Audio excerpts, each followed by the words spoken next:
Oh no, there he goes again.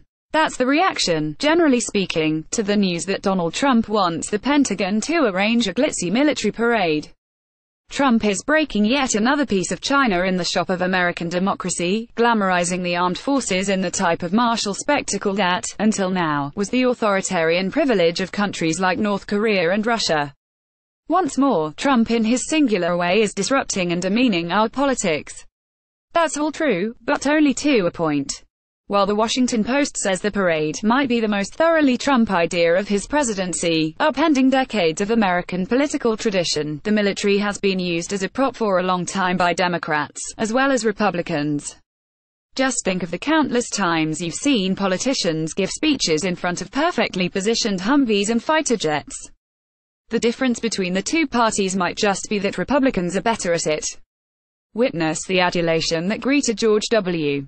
Bush landing on the deck of an aircraft carrier after the invasion of Iraq in 2003, and compare it to the immediate laughs provoked by Michael Dukakis riding on a tank during the presidential campaign of 1988. But it's not just political parties that for decades have used the military as a red, white and blue backdrop. The military has also been its own willing impresario. Think of the Super Bowl flyovers and the halftime ceremonies for soldiers, and the fact that rather than the military being dragged into these spectacles, it has paid its way into many of them. In 2015, a congressional report revealed that the Pentagon spent $53 million on sports marketing and advertising contracts in just a 3-year period. About $10 million of that was paid directly to professional football, baseball, basketball, hockey, and soccer teams. These paid tributes included on-field color guard, enlistment and re-enlistment ceremonies, performances of the national anthem, full-field flag details, ceremonial first pitches and puck drops, noted the report, which was titled, Tackling Paid Patriotism. The spectacle of military spectacle was even the focal point of a scathing 2016 film, Billy Lynn's Long Halftime Walk, in which an exalted platoon is brought home from Iraq for a halftime show at a Dallas Cowboys game on Thanksgiving Day. It's an intended echo of a famous tour in 1945 for 3 survivors of the flag raising at Iwo Jima. The soldiers are amused and disgusted by the whole spectacle, and generally relieved when it's all over and they can get out of their insane homeland and return to Iraq. These critiques have not slowed down the marketing of the military.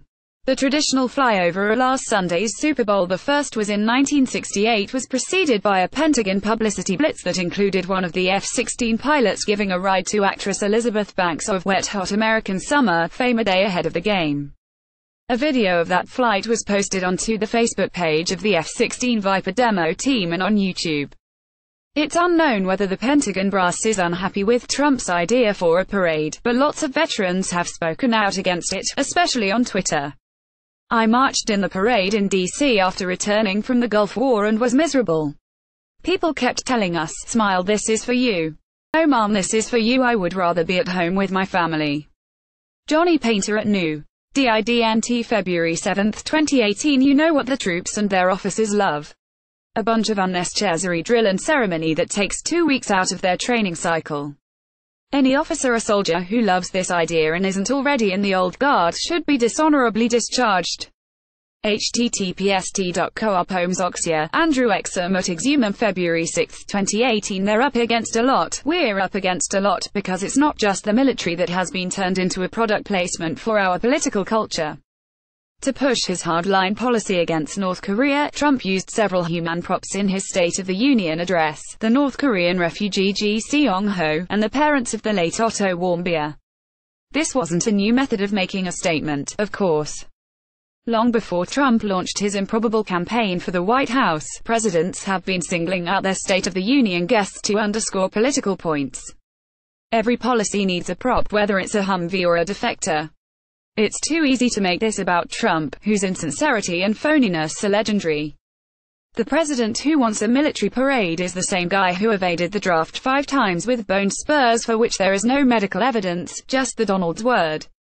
The president who wants a military parade is also the same guy who pledged to give $1 million to veterans in 2016, but failed to do so until the media pointed out that he was not honoring his promise. Trump deserves the criticism he's getting, and let's hope his parade never happens. But he's not the originator of this madness. We have spent decades preparing the slippery slope he is gleefully pushing us down.